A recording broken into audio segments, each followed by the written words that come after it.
Hello friends, आपका स्वागत है आपके अपने चैनल के ऊपर। और मैं आज आपके साथ बात कर रहा हूँ लगभग 4 दिनों के बाद।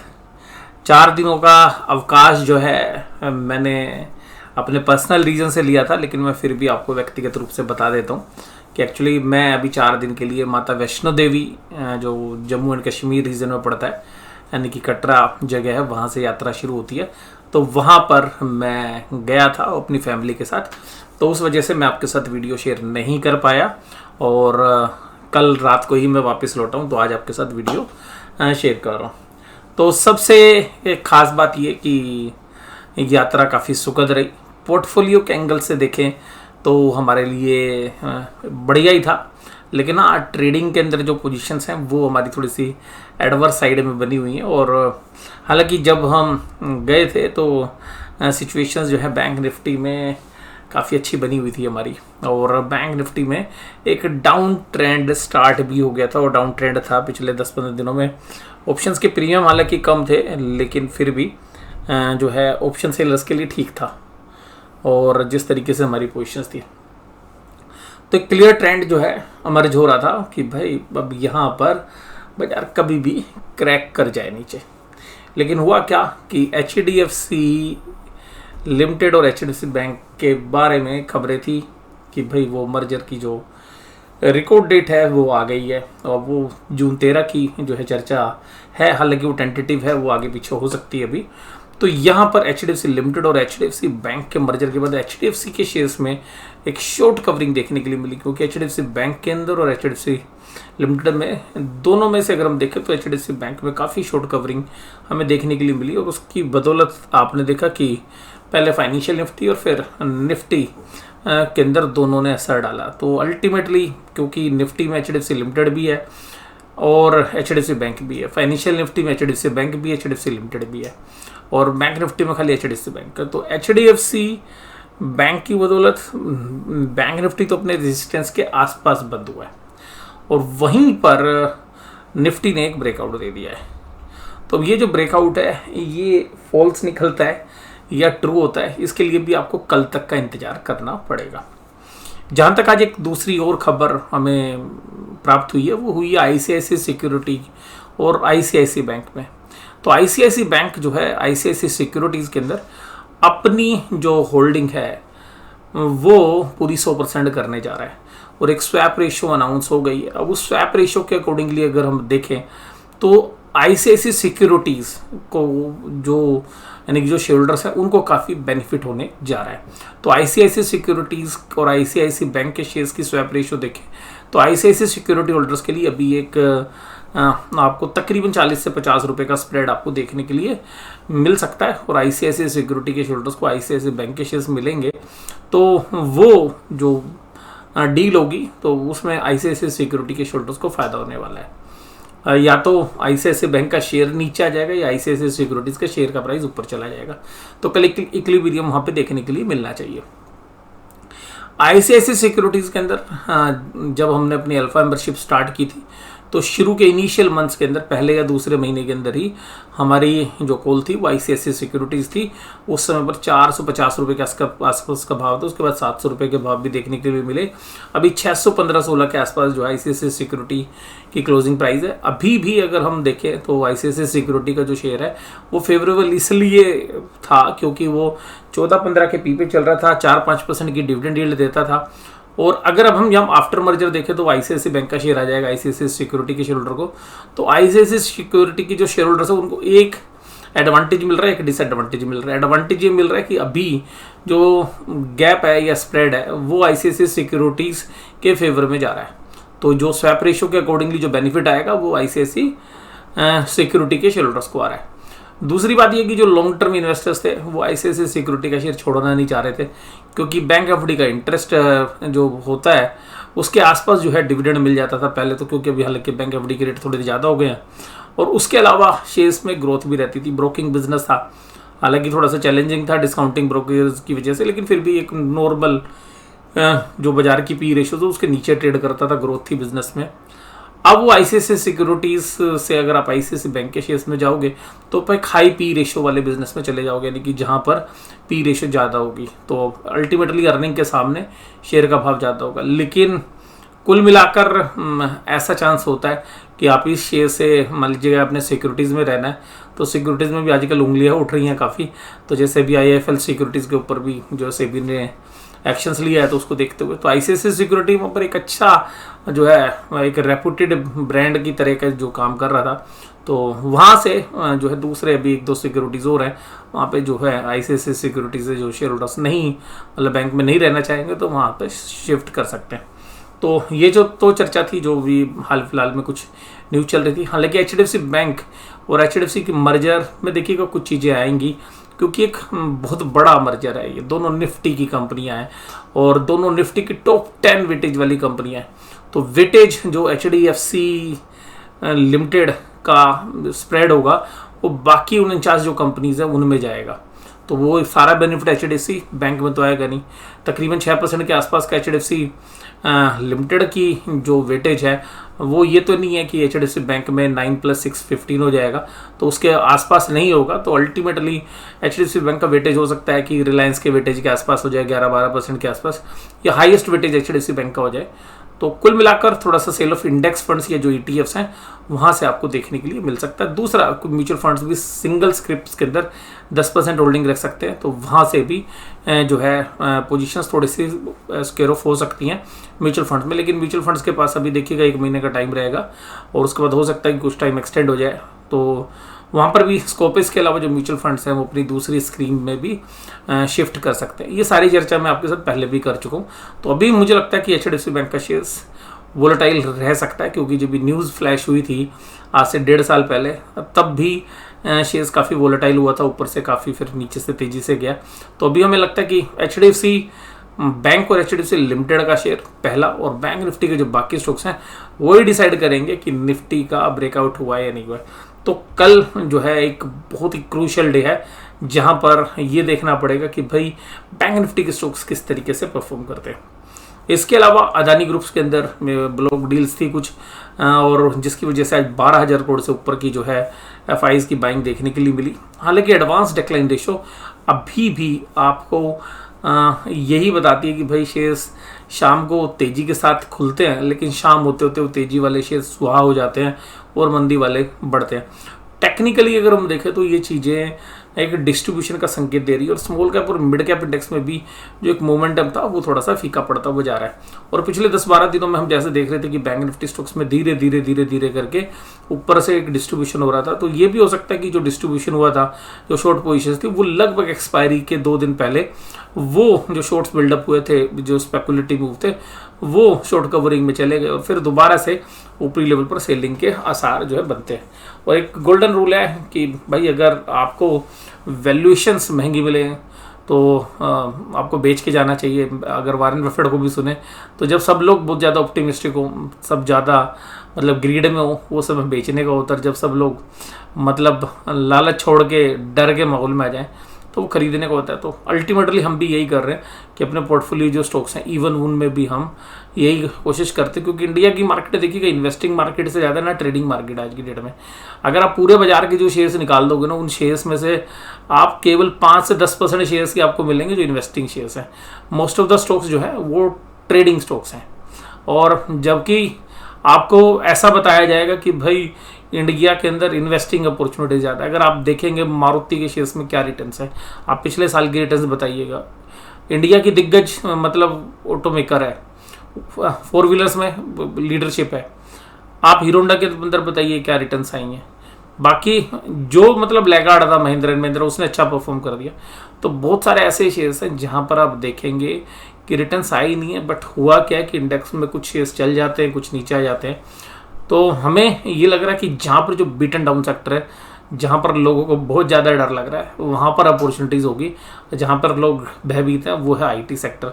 तो देखिएगा निफ्टी के अंदर ये रैली अगर कंटिन्यू होगी तो उसमें केवल 2 ही सेक्टर पे दारोमदार है, या तो आईटी को चलना होगा या बैंकिंग स्टॉक्स को चलना होगा। बहुत लोग कह रहे हैं कि रिलायंस जो है मैनेज कर सकता है, बट मुझे ऐसा लगता है कि रिलायंस में देखिएगा अपार संभावना है, लेकिन जब तक वो बिजनेसेस अलग नहीं होती हैं तब तक कह पाना बड़ा मुश्किल है। तो बाज़ार में मुझे अभी लगता है कि एक नई सीरीज़ की शुरुआत होगी। तो नई सीरीज़ की जो शुरुआत है उसमें अभी बाज़ार दोनों साइड के जो है मूव्स लेगा, और अल्टीमेटली जो तेज़ी हो रखी है, जो नीचे से बड़े प्लेयर्स बाज़ार को खींच के लाए हैं, वो धीरे धीरे अपना माल ऑफलोड कर रहे हैं। जैसे उनका माल ऑफलोड हो जाएगा, सारा जो माल है रिटेलर्स के पास चला जाएगा ऑप्टिमिज्म के अंदर, तब बाज़ार आपको अपने आप जो है नज़र आएगा। तो कुछ समय ऐसा भी होता है जहां बाज़ार पर कोई एक्शंस नहीं होता, या आपने अगर मंदी की पोजीशंस बना रखी है और आपकी पोजीशंस नहीं चल रही है, नहीं फेवर में आ रही है, तो देखिएगा बात ये कि अगर आपने फ्यूचर्स भी बेच दिए हैं और वो आपके फेवर में नहीं आ रहे हैं, तो आपको 100-150 रुपये का इंडेक्स में प्रीमियम मिल ही रहा है ना। तो आप मान लीजिएगा अगर आप इंडेक्स को लॉन्ग करके चलते हैं, मान लीजिएगा बैंक निफ्टी लॉन्ग करके चलते हैं, तो आपको हर महीने 100 रुपये का प्रीमियम देना है, यानी कि तकरीबन 1200-1300 रुपये का प्रीमियम साल का हो गया। तो आपकी 3 या 4% की रिटर्न्स तो क्या है, वैसी सुहा हो गई बैंक निफ्टी को लॉन्ग करने के चक्कर में। निफ्टी को लॉन्ग करोगे तो निफ्टी में भी 70 से 80 रुपये का प्रीमियम होता है, और 70 से 80 रुपये का प्रीमियम आप लगाएंगे तो 12 महीने का जो प्रीमियम है तो वो तकरीबन 1000 पॉइंट के आसपास बन जाता है। तो अगर आप उस 1200 पॉइंट का जो बीच का प्रीमियम है उसको इंडेक्स की वैल्यू पर अगर आप कैलकुलेट करोगे तो वो तकरीबन 5% बन जाता है। तो इंडेक्स को लॉन्ग करके आप ये समझिएगा 5 या 6% का आपके पास, मतलब पोजिशनल बेसिस पे बन रहे हैं, तो 5 या 6% का आपके पास एक नेगेटिव एडवांटेज नहीं है, बल्कि नेगेटिव डिसएडवांटेज है। अब पॉजिटिवली सोचेंगे तो, क्योंकि एडवांटेज तो हमेशा पॉजिटिव होते हैं, लेकिन मैंने उसके साथ जोड़ दिया है क्योंकि जो लोग तेजी खेलते हैं ना वो एडवांटेज वर्ड यूज होते हैं कि भाई तेजी है तो पॉजिटिव है, और उसको मैंने वर्ड दे दिया नेगेटिव एडवांटेज, यानी कि तेजी तो आप खेल रहे हो लेकिन वो एडवांटेज आपके लिए नेगेटिव है। तो जब तक वो पूरे साल भर में उतना नहीं चलेगा तब तक आपकी रिटर्न्स नहीं आएंगी। इसका मतलब है कि निफ्टी की भी जो कंपनीज है अगर वो 6% तक की प्रॉफिट ग्रोथ भी दे रही हैं तो भी वो आपके लिए न्यूट्रलाइज पोजिशन है। इसके अलावा ब्रोकरेज और टैक्सेस अलग हैं। तो यहाँ पर बहुत बार जो है हमसे व्यूअर्स पूछते हैं कि सर आप इंडेक्स में मंदी क्यों रखते हैं। तो देखिएगा इंडेक्स में मंदी रखने का रीज़न यही है कि हम पोर्टफोलियो में तेजी रखते हैं तो इंडेक्स में मंदी रखते हैं, और सीधी बात है मैं ज़्यादातर टाइम वैल्यू ऑफ मनी को कैच करने की कोशिश करता हूँ। तो ये आपको पता ही है कि भाई हमारी मंदी की पोजीशंस हैं अभी भी, और हम उनके साथ अभी भी बने हुए हैं। तो बहुत लोगों को लगा होगा रोल ओवर की नहीं की, हाँ रोल ओवर की हैं। स्टॉक्स में हम जर्नली शॉर्ट्स पोजीशंस बिल्डअप नहीं करते हैं, लेकिन हालांकि अभी हमारी शॉर्ट पोजीशंस स्टॉक के अंदर भी बिल्डअप है, और वो शेयर्स है डीवीज लैब, और डीवीज लैब में रोल ओवर हुई है। रोल ओवर में थोड़ी पोजीशन ज़्यादा ही हो गई क्योंकि 150 से बढ़ के लोड 200 का हो गया, और उसके रीज़न फंडामेंटल्स हैं। इसके अलावा भी पर्सनल लेवल पर अगर हम बात करें तो हम जनरली मेरा फेवरेट सेक्टर फार्मा ही है। तो हमने एक्सपायरी वाले दिन में या इस वीक में जो है कुछ शेयर्स जो है फार्मा के भी सेल किए, जिसमें हालांकि पोर्टफोलियो में हमारे पास जो शेयर्स था उसमें हमने एवरेज भी की थी, और वो शेयर्स है जिसमें हमने थोड़ी सी पोजीशन ऑफलोड की है काफ़ी अच्छी तेज़ी से, तकरीबन 450 रुपये से 720 रुपये के आसपास के भाव आए। वो शेयर्स था अरविंदो फार्मा, तो 718 रुपये के आसपास जो है हमने वहाँ पर पोजीशंस भी ऑफलोड की है। ऐसा नहीं है कि हम दोबारा नहीं लेंगे, अगर हमें यहाँ से 50-60 रुपये नीचे दोबारा अरविंदो फार्मा मिलेगा तो हमारा व्यू वहाँ पर फिर पॉजिटिव है। तो जनरली मेरे पोर्टफोलियो में आज की डेट में, क्योंकि जिस तरीके से बाज़ार में पीछे वैल्यूशन हमें समझ में नहीं आ रही थी, तो हमारा जो फेवरेट सेक्टर है वो आज भी अभी फार्मा है, और मुझे अभी भी लगता है कि फार्मा और आईटी डिफेंसिव है, और आईटी में भी हर डिप जो है एक अपॉर्चुनिटी बनेगी। अगर यहाँ पे इस क्वार्टरली रिजल्ट्स में ख़राब रिजल्ट आते हैं और किसी के पास 1 साल का पेशेंस है तो मुझे लगता है कि आईटी जो है एक बेटर चॉइस हो सकती है। और आईटी में भी एक सबसे खास बात है, जो लार्ज कैप आईटी कंपनीज हैं वही अच्छा कर सकती हैं, या जो कंपनियां डेटा एनालिटिक्स या आर्टिफिशियल इंटेलिजेंसी या मशीन लर्निंग्स इस तरीके के मॉड्यूल्स में काम करेंगी, जिसका जो चैट जीपीटी जैसी कंपनीज हैं या जो बाकी माइक्रोसॉफ्ट के जो बाकी आर्म्स हैं जो चैट जीपीटी के साथ कोरिलेट करके काम कर रहे हैं, या अभी गूगल्स या जो बाकी प्लेयर्स हैं वो एआई में काफ़ी जो है बड़ा बिल्डअप कर रहे हैं।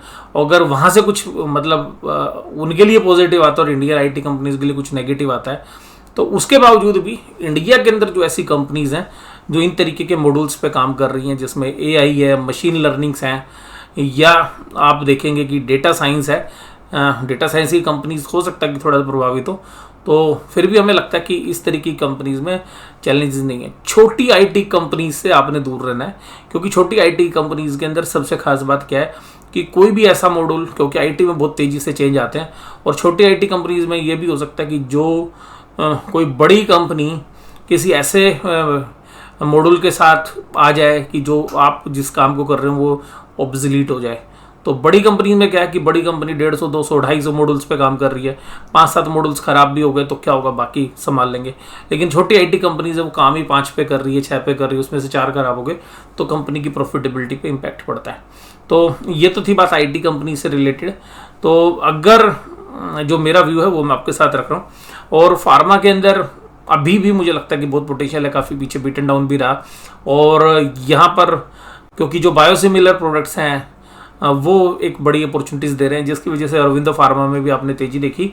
तो फिर कहोगे सर आपने बेचा क्यों? देखिएगा, वह बेचने के पीछे अलग लॉजिक होता है, खरीदने के पीछे अलग लॉजिक होता है। तो अगर आपको एक अच्छा प्रॉफिट आ रहा हो और आपने सही समय पर शेयर्स लिया था जिस समय बाजार में नेगेटिविटी थी, तो एक अच्छे समय पर बेच सकते हैं।